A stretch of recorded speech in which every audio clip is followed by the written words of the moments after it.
So, hi team, I'm Kumdara team. I'm founder CEO at Dr. Pitch, abroad MBBS consultant services. I'm an official education consultant and career counselor. So today's topic was sir, most of the students ask about sir Russia. So Russia MBBS abroad అనగానే చాలా మందికి కొంచెం doubts ఏంటి sir. So రష్యాలో war జరుగుతుంది కదంటండి. So రష్యాలో war ఉందంట కదా. సో రష్యాలో వచ్చేసరికి మీకు రష్యన్ లాంగ్వేజ్ నేర్చుకోవాలంట కదా. రష్యాలో వచ్చేసరికి రష్యన్ లాంగ్వేజ్ నేర్చుకోవాలంట కదా. సో రష్యాలో బడ్జెట్ చాలా ఎక్కువ అవుతుందంట కదా. సో రష్యాలో బడ్జెట్ ఎక్కువ అవుతుంది. తర్వాత సార్ రష్యాలో రష్యన్ లాంగ్వేజ్ నేర్చుకోవాలి కంపల్సరీగా. మీరు ఎంబీబీఎస్ మొత్తం రష్యన్ లాంగ్వేజ్లో చదవాలి. ఎంబీబీఎస్ మొత్తం మీకు రష్యాలో ఉంటుంది, అంతా రష్యన్ లాంగ్వేజ్ నేర్చుకోవాలి, ఇంగ్లీష్లో ఉండదంట కదా. తర్వాత సరికి అక్కడ వార్ జరుగుతుంది కదా. తర్వాత సరికి వాళ్ళు చెప్పేది అంటే మీకు జస్ట్ చాలా మంది మీకు ఇన్ఫర్మేషన్ ఇచ్చేది ఏంటంటే రష్యా గురించి చెప్పగానే సార్ అక్కడ వార్ జరుగుతుంది, రష్యన్ లాంగ్వేజ్ నేర్చుకోవాలి, తర్వాత ఎన్ఎంసీ రూల్స్ ఫాలో అవ్వట్లేదు, ఇలా నెంబర్ ఆఫ్ డౌట్స్ మీకు పెడతారు. క్వాలిటీ ఆఫ్ ఎడ్యుకేషన్ బాగుండదు, రష్యన్ లాంగ్వేజ్ నేర్చుకోవాలి, ఎడ్యుకేషన్ అంతా రష్యన్ లాంగ్వేజ్ ఉంటుంది, ఎగ్జామ్స్ అన్ని రష్యన్ లాంగ్వేజ్, లైసెన్స్ ఎగ్జామ్ అంతా రష్యన్, అలా నెంబర్ ఆఫ్ మీకు డౌట్స్ వచ్చి ఉంటాయి. చాలా మంది చెప్పుంటారు కూడా. సో అంటే రష్యా గురించి నెగిటివ్ చేసేవాళ్ళు ఏంటంటే సార్ వేరే కంట్రీస్ చేసేవాళ్ళు ఇలా చెప్తారండి. ఇవసరికి 100% రాంగ్ అండి. సో రష్యాలో వార్ జరుగుతుందంటే ఇంత ముందు జరిగేది, బట్ మన స్టూడెంట్స్కి జరిగినప్పుడు ఇంతకు ముందు కోవిడ్ అప్పుడు కూడా ఇండియన్ స్టూడెంట్స్కి ఎలాంటి ఇబ్బంది జరగలేదండి. వార్ వల్ల ఒక్క స్టూడెంట్ కూడా ఎఫెక్ట్ అవ్వలేదండి. ఒక్క స్టూడెంట్ కూడా వార్ వల్ల ఎఫెక్ట్ అయింది లేదు రష్యాలో. రిమైనింగ్ కంట్రీస్ యుక్రెయిన్లో ఎఫెక్ట్ అయినారు కానీ రష్యాలో ఎలాంటి ప్రాబ్లమ్స్ అనేది 100% లేవండి. సో 100% వచ్చేసరికి వార్ ఇంపాక్ట్ అనేది రష్యా ఎంబీబీఎస్ మీద ఇప్పుడు కాదు, ఇంతకు ముందు లేదు, ఇప్పుడు అసలు లేదు. 2023 ఆల్రెడీ అయిపోయింది కాబట్టి 24, 25 అసలు ఇప్పుడైతే అసలు ఛాన్స్ లేదు. ఇంత ముందు ఏంటంటే కొంచెం జరిగేది, ఇప్పుడు అది ఆల్రెడీ ఆగిపోయింది. లాస్ట్ 2 years నుంచి అసలు జరిగినప్పుడు కూడా ఎలాంటి ఇష్యూస్ లేవు.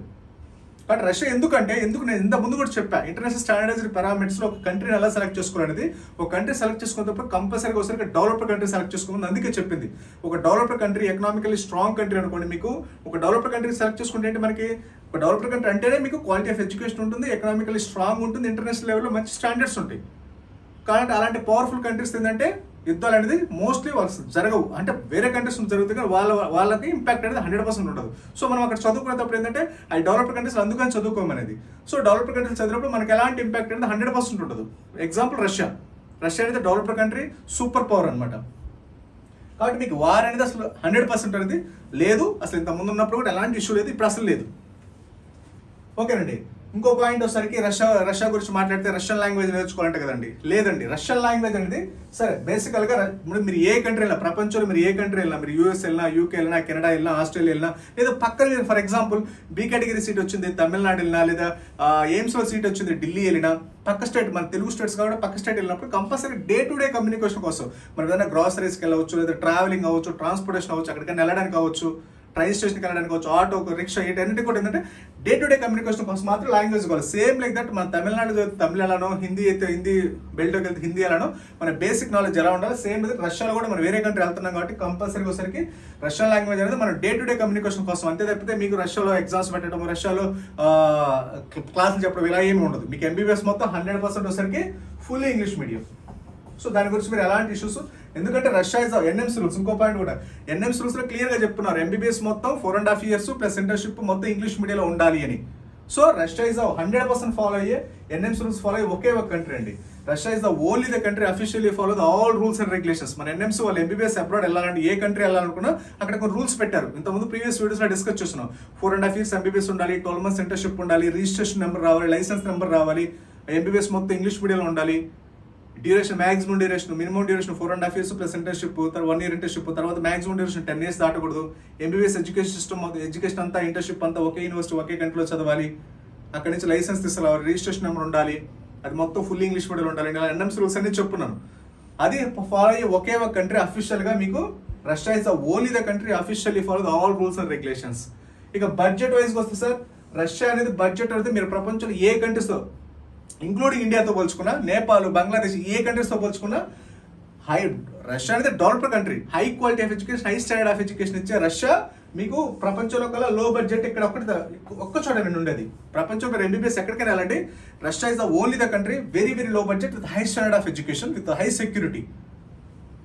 వెరీ వెరీ లో బడ్జెట్, మీకు 20 నుంచి 20 lakhs, 25 lakhs, 30 lakhs, 35 lakhs different universities, different slabs లో మీకు మినిమం బడ్జెట్ లో మీకు MBBS 100% including food and accommodation based on మీరు సెలెక్ట్ చేసుకున్న యూనివర్సిటీని బట్టి బడ్జెట్ ఉంటుంది. మీకు 20 లక్షల్లో కూడా అయిపోతుంది, 20, 25, 30 ఇలా బేస్డ్ ఆన్ మీరు సెలెక్ట్ మంచి యూనివర్సిటీ అనుకోండి 30 to 40 అవుతుంది. యావరేజ్ ఒక 25 to 30, మరీ యావరేజ్ అనుకోండి 20. మినిమం బేసిక్ బడ్జెట్ 20 నుంచి 25, 25 నుంచి 30, 30 నుంచి 35, మీరు సెలెక్ట్ చేసుకున్న యూనివర్సిటీ బట్టి స్టాండర్డ్స్ రూల్స్ రెగ్యులేషన్స్ బట్టి బేస్డ్ ఆన్ బడ్జెట్ ఉంటుంది. సో ఎకనామికల్ బడ్జెట్ ఉంటుంది రష్యాలో. నేను చెప్పే 6 years MBBS ప్రోగ్రామ్ గురించి ఫుల్లీ ఇంగ్లీష్ మీడియం.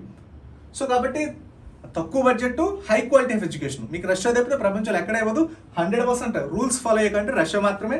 మీకు తర్వాత వచ్చేసరికి Russian language day to day communication purpose కోసం మాత్రం తప్పితే మీరు రష్యాలో ఎగ్జామ్స్ రాయరు, రష్యాలో MBBS చదవరు. తర్వాత క్వాలిటీ ఆఫ్ ఎడ్యుకేషన్ వస్తారు సార్, మీకు high quality of education, high standard of education. రేపు నెక్స్ట్ ఎగ్జామ్ అవచ్చు USMLE క్రాక్ చేయాలన్నప్పుడు ఆ standard of education highly practical, subject oriented, economical అంటే మీకు సబ్జెక్ట్ రీసెర్చ్ ఓరియంటెడ్ ఆ స్టాండర్డ్స్లో మీరు సెట్ ఆఫ్ అవ్వాలన్నప్పుడు మీరు రేపు USMLE ఎలా ఉంటుంది, రేపు నెక్స్ట్ ఎగ్జామ్ ఎలా ఉంటుందంటే మీకు హై క్వాలిటీ ఆఫ్ ఎడ్యుకేషన్ ఉండాలి, హై స్టాండర్డ్ ఆఫ్ ఎడ్యుకేషన్ ఉండాలి, మంచి సబ్జెక్ట్ ఉండాలి, ఎనలిటికల్ థింకింగ్ ఉండాలి, రీసెర్చ్ ఓరియంటేషన్ ఉండాలి. సో ఆ స్టాండర్డ్ ఆఫ్ ఎడ్యుకేషన్ అనేది మీకు high quality of education Russia మాత్రమే.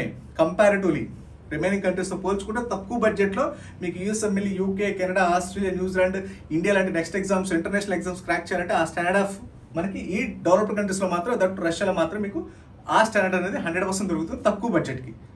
మీకు నీట్ స్కోర్ కూడా రష్యాలో చదవాలన్నప్పుడు నీట్ స్కోర్ కూడా జస్ట్ క్వాలిఫై అయితే సరిపోతుందండి. మీకు జస్ట్ క్వాలిఫై అయినా అంటే ఒక 150 స్కోర్ బేస్డ్ ఆన్ యావరేజ్ ఒక 150 స్కోర్ వచ్చినా మీకు ఇండియాలో 600-700 స్కోర్ వస్తే ఎలాంటి మెడికల్ కాలేజ్, రష్యాలో అలాంటి మెడికల్ కాలేజ్ రైట్ అవైలబుల్ ఉన్నాయి.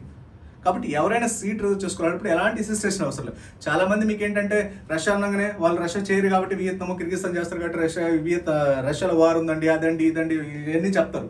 రష్యన్ లాంగ్వేజ్ నేర్చుకోవాలండి, అక్కడ అదండి ఇదండి ఏదో చెప్తారు. వియత్నాం అలాంటి అంటే డిఫరెంట్ కంట్రీస్ చేసేవాళ్ళప్పుడు అందుకని మీరు కంపల్సరీగా మీకు కంపల్సరీ ఓన్ నాలెడ్జ్ అనేది మ్యాండేట్గా ఉండాలి. వాళ్ళు ఏంటంటే అడ్మిషన్ కోసమో లేదా ఇంకో దానికోసం మిమ్మల్ని డైవర్ట్ చేస్తారు. సో డైవర్ట్ అయ్యారంటే మాత్రం టైం క్వాలిటీ ఎవ్రీథింగ్ వేస్ట్ అవుతుంది.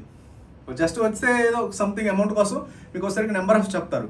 సో మీరు అక్కడ తీసుకునే ఇక్కడ ఎందుకంటే ఇది లైఫ్లో మీకు ఒక వన్ టైం డెసిషన్ అనమాట. ఇక్కడ తీసుకునే డెసిషన్ మీ టోటల్ లైఫ్ అంతా రిఫ్లెక్ట్ అవుతుంది.